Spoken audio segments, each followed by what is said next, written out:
আপনার Airtel payment ব্যাংকের account আছে, আপনি আপনার এয়ারটেল পেমেন্ট ব্যাংকের অ্যাকাউন্ট দিয়ে UPI application, PhonePe, Google pay, Paytm, অনেক ইউপিআই অ্যাপ্লিকেশন আছে আপনি ইউজ করেন।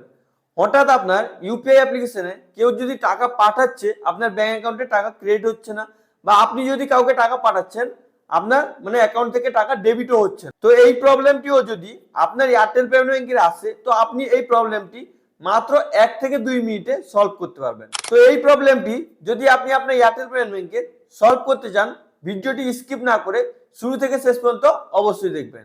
তো বেশি দেরি না করে চলুন আপনাদেরকে লাইভ দেখাই আপনি কিভাবে আপনার এয়ারটেল পেমেন্ট ব্যাংকে ডেবিট ক্রেডিট প্রবলেমটি সলভ করবেন। তো চলুন শুরু করা যাক।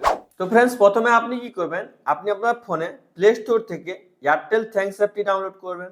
যদি আপনার কাছে না থাকে তো আমি ডিসক্রিপশন বক্সে লিঙ্ক দিয়ে দেবো, আপনি ওখান থেকে ডাইরেক্ট এয়ারটেল থ্যাঙ্কস অ্যাপটি ডাউনলোড করে নেবেন। তারপর আপনি আপনার ফোনে এয়ারটেল থ্যাঙ্কস অ্যাপটি ওপেন করবেন। তো আপনি এখানে দেখতে পাচ্ছেন আমার কাছে আছে, আমি এটাকে ওপেন করে নিচ্ছি। একটু লোডিং নেবে, আপনি একটু ওয়েট করবেন। এটাকে এই যে পপআপ মেসেজটিকে আপনি কেটে দেবেন। তারপর আপনার কাছে এরকম ইন্টারফেস চলে আসবে, এখানে আপনার মোবাইল নাম্বার দেখাবে। এখানে নিচের দিকে দেখতে পাচ্ছেন ব্যাংক অ্যাকাউন্ট লেখা আছে, এখানে যে ভিউ অ্যাকাউন্টস এর অপশন আছে এখানে ক্লিক করবেন। একটু লোডিং নেবে, আপনি একটু ওয়েট করবেন। আপনার কাছে এইরকম ইন্টারফেস চলে আসবে, এটাকে আপনি ভালো করে দেখে নেবেন। এখানে দেখতে পাচ্ছেন সেভিং ব্যাংক অ্যাকাউন্ট ব্লক, মানে আপনার যে ট্রানজ্যাকশন হচ্ছে না, আপনার ব্যাংক অ্যাকাউন্টে টাকা আসছে না, বা আপনি কাউকে টাকা পাঠাতে পারছেন না, মানে আপনার অ্যাকাউন্টটি ব্লক হয়ে গেছে বলে আপনি এইগুলো অ্যাক্টিভিটি করতে পারছেন না।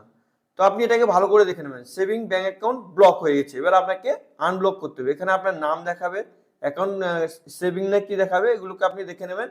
এবার এখানে দেখতে পাচ্ছেন আপনার টেম্পোরারি ব্লক হয়েছে, ওটা দেখাচ্ছে।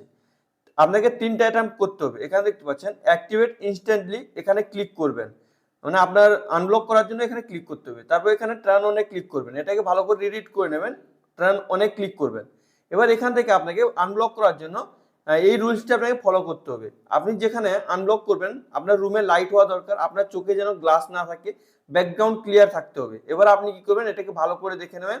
দেখে নেওয়ার পর এখানে গেট স্টার্টের অপশন দেখতে পাচ্ছেন, এখানে ক্লিক করে দেবেন। ক্লিক করে দেওয়ার পরে এইগুলোকে অ্যালাউ করতে হবে, আপনি এগুলোকে অ্যালাউ করে দেবেন। তারপর আবার গেট স্টার্টে ক্লিক করবেন, একটু লোডিং নেবে, আপনি একটু ওয়েট করে নেবেন। এখানে দেখতে পাচ্ছেন ক্যামেরা ওপেন হয়ে যাবে, আপনার কাছে ক্যামেরা ওপেন হয়ে যাবে। আপনি আপনার ফেসটি ক্যামেরার কাছে নিয়ে যাবেন। এবার আপনার চোখটি ব্লিঙ্ক করতে হবে, মানে আপনার ফেস যেন একার ফেস থাকে, আপনি চোখ ব্লিঙ্ক করবেন, একটু কথা বলে দেবেন। মানে আপনার এখানে রেকর্ডিং হয়ে যাবে, এখানে প্লের অপশন আসবে, আপনি প্লে করবেন, অটোমেটিক আপনার ভেরিফাই হয়ে যাবে। এবার আপনার কাছে কংগ্রাচুলেশন চলে আসবে, আপনার অ্যাকাউন্ট সাকসেসফুলি অ্যাক্টিভ হয়ে যাবে। এবার আপনি ট্রানজ্যাকশন করতে পারবেন। আপনি আপনার ব্যাংক অ্যাকাউন্টে মানে কেউ যদি আপনার টাকা পাঠায় এয়ারটেল পেমেন্ট ব্যাংকে ইউপিআই এর মাধ্যমে, আপনি টাকা নিতে পারবেন, এবং যদি আপনি কাউকে টাকা পাঠাতে চান আপনি পাঠাতেও পারবেন। এবং আপনি মানে আপনার যদি ব্লক হয়ে যায় এইরকম আপনার ইউপিআই এর মাধ্যমে যদি কোনো ট্রানজ্যাকশন না হয়, তাহলে আপনি এইভাবে খুবই সহজে আপনার অ্যাকাউন্টে আনব্লক করতে পারবেন। আই হোপ ভিডিওটি আপনাকে খুবই ভালো লেগেছে। যদি আপনাকে ভিডিওটি ভালো লেগে থাকে লাইক করুন, সাবস্ক্রাইব করুন, নিজের বন্ধুদেরকে বেশি বেশি করে শেয়ার করুন। আর যদি আপনার মনে কোনো প্রশ্ন থাকে অবশ্যই আপনি নিজে কমেন্ট করে জিজ্ঞেস করতে ভুলবেন না। আর ফ্রেন্ডস, আমি এই চ্যানেলটি বানিয়েছি আপনাদের প্রবলেম সলভ করার জন্য। তো অবশ্যই চ্যানেলটিকে সাবস্ক্রাইব করে পাশে থাকা বেল আইকনটি অন করে রাখবেন, যাতে পরবর্তীকালে আমি এরকম ইনফরমেটিভ টাইপের ভিডিও আপলোড করি আপনার কাছে নোটিফিকেশনটি চলে যায়, আপনি ভিডিওগুলো দেখে আপনার কিছু প্রবলেম সলভ করতে পারেন। Thank you friends.